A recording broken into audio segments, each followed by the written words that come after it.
Tiffany, John, it's been an uphill battle for many to get Echo Village up and running. It can house up to 45 people in an effort to address the state's homelessness issue. We're standing on Victor Street right now, just above Echo Village, and tomorrow, what looks like almost tiny homes here will start being filled. Right now, student protesters are chanting and circling around University Hall while those negotiations are going on inside. Well, Tiffany, John, there is still a long night of ballot counting ahead of us, but so far, Democrats here at the Graduate Hotel are excited, especially with Kamala Harris already winning Rhode Island. The car actually went through this part of the yard, hitting this side of the house. This is while the homeowners were inside. Tiffany, John, never in my life have I seen something like this. We spent hours today driving around trying to track that bull down. Many residents here in North Attleboro telling us they saw the bull throughout the course of the day. Around 8 o'clock is when we got a tip that the bull was headed back here to Emerald Square Mall.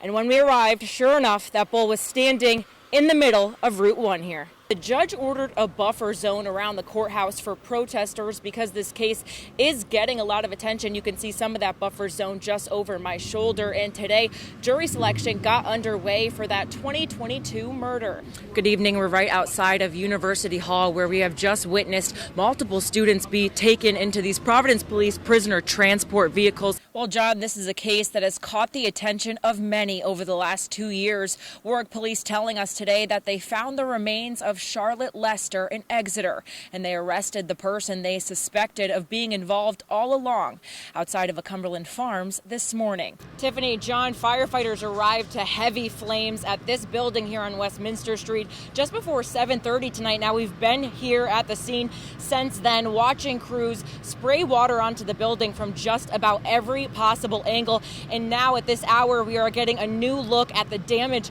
left behind. Take a look at this. You can see directly into that building. Yes, I have the Democratic nominee here with me, Gabe Amo. Gabe, how are you feeling right now?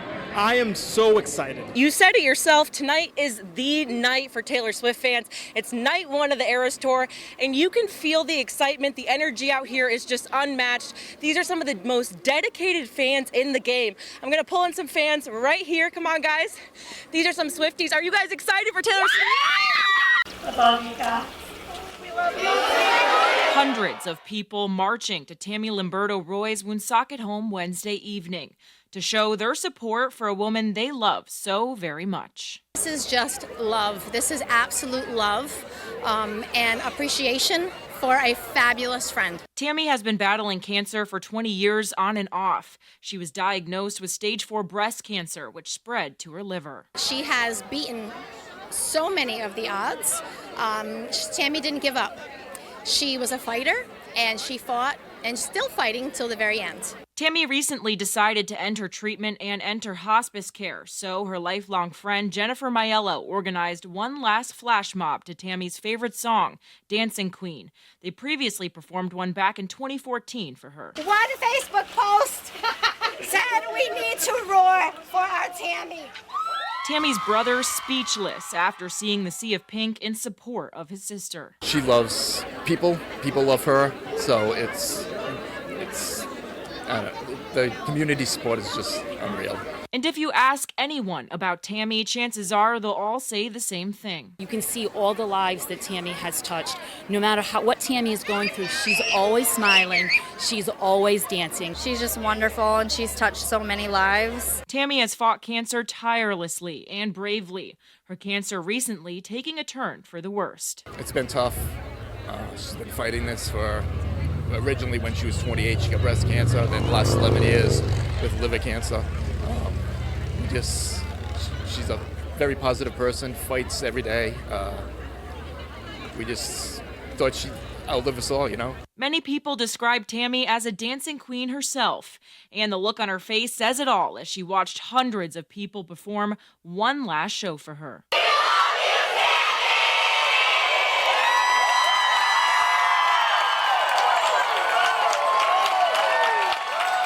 In Woonsocket, Alyssa Azzara, ABC 6 News. Tiffany, John, the family of Zeke Harris showing up to this morning's hearing to continue pushing against the release of their grandfather's killer. But since then, Harris's family was told there won't be a decision just yet. More than 4 decades after the murder of Howard Zeke Harris, his convicted killer continues to seek parole. Any release of such a dangerous person is just going to endanger the community. 72-year-old James Hughes III's case appeared before the parole board for the 9th time Monday morning. However, this time Hughes is asking for medical geriatric parole. It's a slap in the face. Krista Russo, the granddaughter of Harris, was joined by her family and police to relive the horrors from 1982. We hear it all the time, memories, good memories of him, but unfortunately for us, it's always overshadowed by the way that he died. And he didn't get to choose the way that he died. No. There was no reprieve for him, no geriatric or medical reprieve for him. Hughes beat 79-year-old Harris to death with a hammer after he was caught rummaging through Harris's furniture store in North Kingstown. Hughes ran off with just $70. Retired Detective Lieutenant Louis Narcisco was on the case at the time. I still think about it. When this comes up, it brings it back into my mind, and I can still see the whole situation from beginning to end. I still see Mr. Harris lying on the ground after being beaten, severely beaten. Russo, her sister, and her cousin say they come to every hearing to show support for their grandfather and to protect the community. I just hope that they keep him in prison. We hope he stays in jail forever until the last days of his life. Just keep him there, because then everybody will be safe. Now, this afternoon, Harris's family was told that a decision will not be made today after finding out Hughes is not available. Now, according to Rhode Island law, medical or geriatric parole allows those convicted to be released from prison due to medical issues and to alleviate expenses that come along with aging. In the newsroom, Alyssa Azzara, ABC 6 News. 2 men with the right intentions, trying to help Rhode Island's most vulnerable community. But it got messy and dangerous for one Providence business owner. That put us in a very unsafe position for me, of my life, for the staff, because we are regular people just we have a very cheap room, so we're trying to work as much as we can to help our community with other people that need housing, but they were doing drugs. Cesar Michi called us after our story aired Monday night. Michi owns 3 properties that David O'Connor was renting to house homeless people. One of those is Michi House, a hostel on Central Street. We have professional people, we have travel nurses, we have people who are in between houses, who have a normal job, regular jobs, but they just have a hard time to find housing. But 3 weeks of housing and at least $3,000 in damages later, it's out of hand. And Michi had enough, telling residents to leave the hostel over the weekend. Bloody mattresses, broken TVs, needles. I don't know how many needles I found last month. Michi says he was willing to provide a place to stay for roughly 100 people at first, but quickly realized there was a big drug problem with overdoses and frequent police visits. We found fentanyl in some of the people, the rooms that we're cleaning. It was bad. It was very bad, and I feel like I'm traumatized from seeing all these things. That's the war we need to work on. That's the real crisis. Because if these people are not on drugs, they can be able to work. They will be able to find housing. We have places like these that will receive you. We will open their arms. Michi says O'Connor still owes him for almost $6,000 for rent and damages. ABC 6 News spoke with O'Connor, who says he's trying to rectify the financial issues and made a payment of $2,000 to Michi Wednesday. O'Connor says he thought local or state government would have stepped in by now. And now Michi is losing money with his business currently closed for cleaning and repairs. In Providence, Alyssa Azzara, ABC 6 News. Cheers of joy and relief as the final bull is captured on Route 1 next to Emerald Square Mall Monday night. I'm very happy that they caught him. He needs to be back where he belongs. On Sunday, 8 bulls escaped from a rodeo held in the parking lot of the mall. 7 were later captured, but this one was stubborn and was on the loose for more than 24 hours.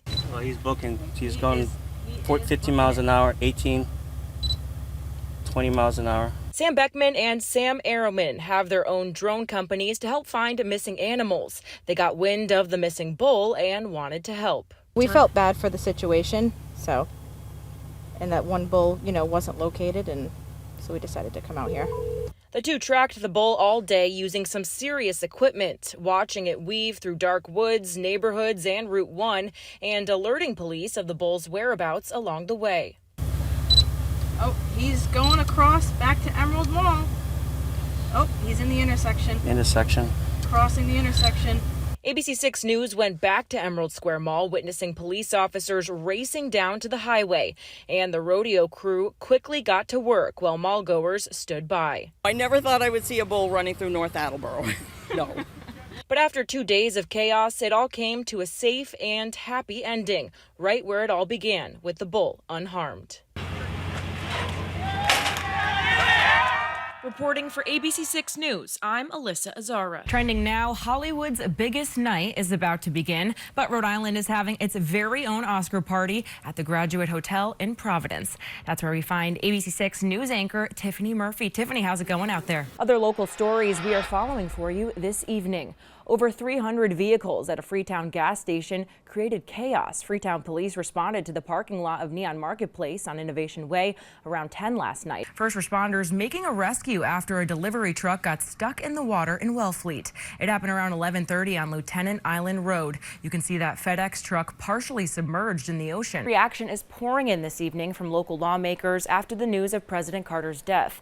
I spoke with Central Falls native Margaret McKenna. She was one of Mr. Carter's aides in the White House. Our top story tonight on 11 at 11. Governor Dan McKee giving another pressing update tonight on the massive cyber attack threatening the personal information of hundreds of thousands of Rhode Islanders. Good evening to you and thanks for joining us tonight. I'm Alyssa Azzara. Well, we all say we are going to clean out our purses, but many of us push it off. Hopefully, this Illinois woman's story can give you some motivation. Turning now to Your Voice, Your Vote 2024. President-elect Donald Trump nominating former Arkansas Governor Mike Huckabee to be America's next ambassador to Israel. From a home invasion in Cranston to a police chase on 95 South last night to school lockdowns in Florida today. There are a lot of twists and turns in this still very active investigation. Multiple agencies are investigating after a Cranston police officer shot at a suspect tonight. Thanks for staying up with us tonight at 11. We continue our breaking news coverage from Butler, Pennsylvania. Former President Donald Trump is hurt following a shooting at his rally.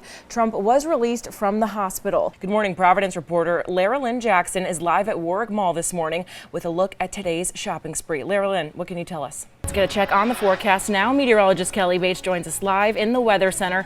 Kelly, how are you feeling after that extra hour of sleep last night? I'm feeling good. Me I got too. so much done today. I know, right? It feels so much later now, though. Right. Something else we want to ask you that's very important, I think, is what support do you guys need from our community to help make your jobs easier? You know, if people want to help out or get involved, how can they do so? I'm a little upset TJ wasn't in the ring. Maybe one day. That would be fun. Well, we need him to keep working here, so. Right, exactly. So I'm happy he no wasn't in the ring. TJs were harmed. Yeah, Yes. making that video. Hopefully you enjoyed the show. Yeah, it seems like it. I mean, how could you not? That's awesome.